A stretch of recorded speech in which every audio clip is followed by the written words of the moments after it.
به نام خدا و درود بر جناب پیامبر و به عرض سلام خدمت هر یک شما بینندگان عزیز و گرامی قدر.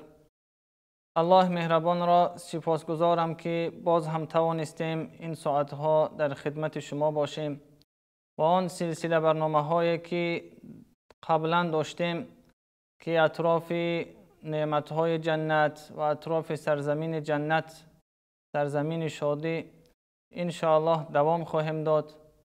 پیش از همه یک اشاره را کردنی هستم که این دین عزیز ما دین نور است، دین روشنی است و الله مهربان می‌فرماید الله نور السماوات و الارض، خداوند نور آسمان ها و زمین است، یعنی برای بنده روشنایی را می‌آموزد، در زندگی خوبی ها را می‌آموزاند و قرآن ما هدایتگر است، نور است و این چنین پیامبر گرامی ما که نور است.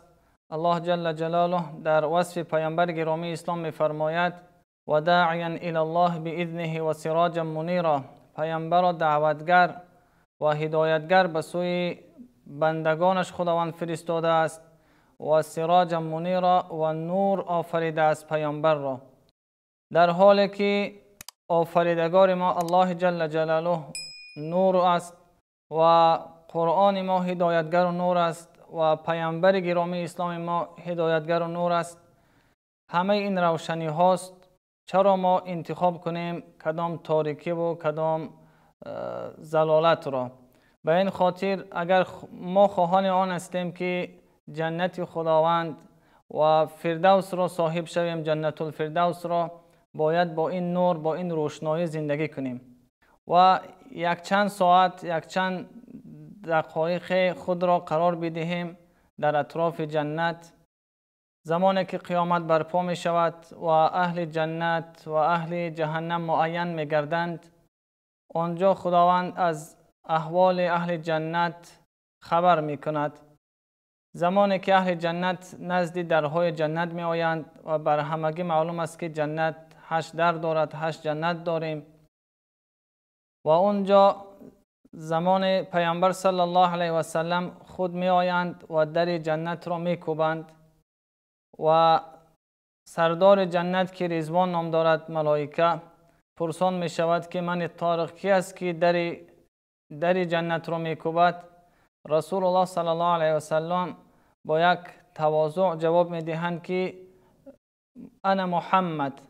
نمیگویند که من رسول الله، بلکه نام خودشان، نام زیباشان میگویند که من محمد هستم صلی الله علیه و سلم و رضوان برایشان میگوید که امر از جانب خداوند بر ما این است که تنها این در برای شما گشاده شود و این در را گشاده میکنند و اینجا یک موقع زیباست که از این درهای جنت چند نفری را ملائکه ها با یک پیشوازگیری خوب، با یک تهنیه پیشواز میگیرند تا داخل جنت شوند و هر نفر را آنجا باز میخوانند، هر نفر را برای عملش در آنجا فریاد میزنند و یک گروه در حدیث آمده که پیامبر صلی الله علیه و سلم فرمودند یک گروه از مردم که در دنیا اهل نماز بودند، آنها را از در نماز فریاد کرده می شود.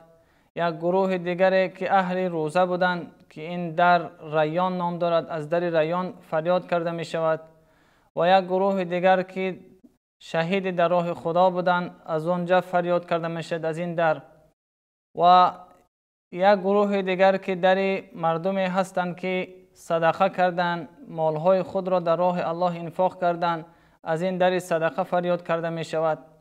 زمانی که این حدیث را می خواندند، حضرت ابوبکر خداوند از آنها رضا باد از پیامبر گرامی اسلام پرسان شدند که یا رسول الله، آیا امکان دارد که از این 8 در یک نفر را خوانده باشند؟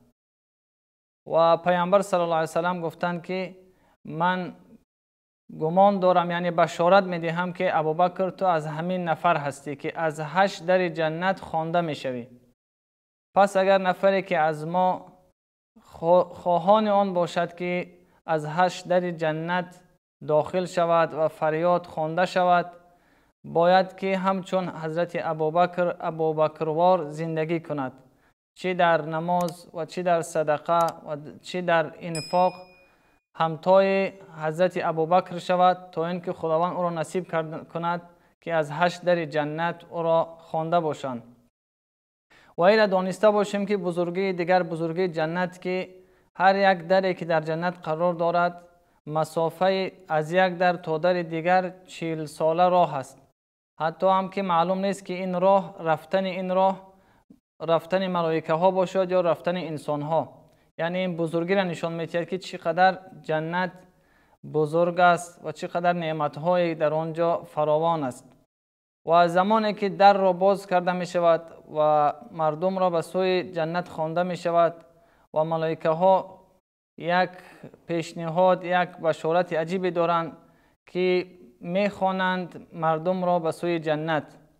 و الله مهربان می فرماید از زبان ملائکه ها که خداوند این چنین آیت می فرماید که سلام علیکم بما صبرتم فنعم عقب الدار.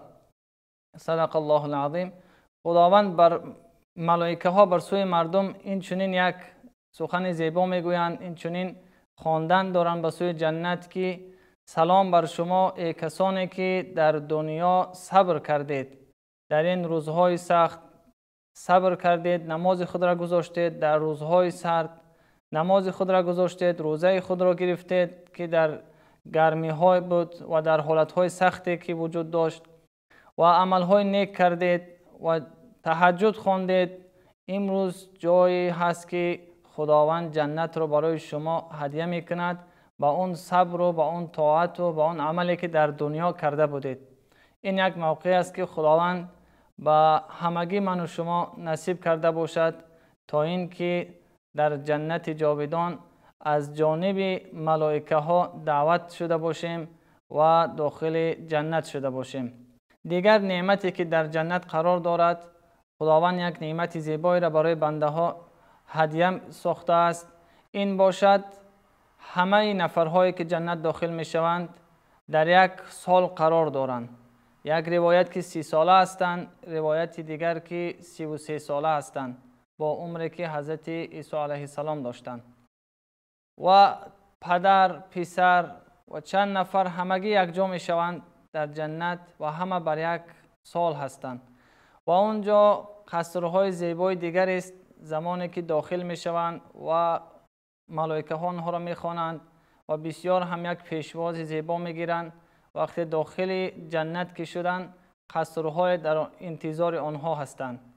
قصرهایی که آنجا از طلا و از نقره و از مشک ساخته شده است، از یک خوشبویی که در جنت دیده می شود. این نعمت هایی است که خداوند برای مؤمن ها عطا فرموده است. و در چند آیت اشاره به این می شود که در جنت هر نفر درجه خود را داراست. اگر نفری که طاعت و عبادت و تقوی زیاد کرد، اون نفر درجهش باز هم بالاتر است. الله مهربان می فرماید لهم درجات عند ربهم و مغفرت و رزق کریم. در روز قیامت بر مؤمن ها، به آنانی که طاعت خداوند را کردند، تقوا کردند، درجه ها داده می شود و از جانب خداوند بر آنها مغفرت کرده می شود و یک رزق به همتای را، یک رزقی را که نه چشم دیده است و نه گوش شنیده است، خداوند برای اهل جنت عطا می فرماید. از الله منان تمنای آن را دارم که خداوند هر یک من و شما را نصیب این جنت جاودانش کرده باشد و نصیب پیروی از دین مبین اسلام کرده باشد تا اینکه ما بتوانیم در این دنیا با روشنایی زندگی کرده باشیم و روز قیامت از این نعمت بی‌بهای خداوند استفاده کرده باشیم. السلام علیکم و رحمت الله.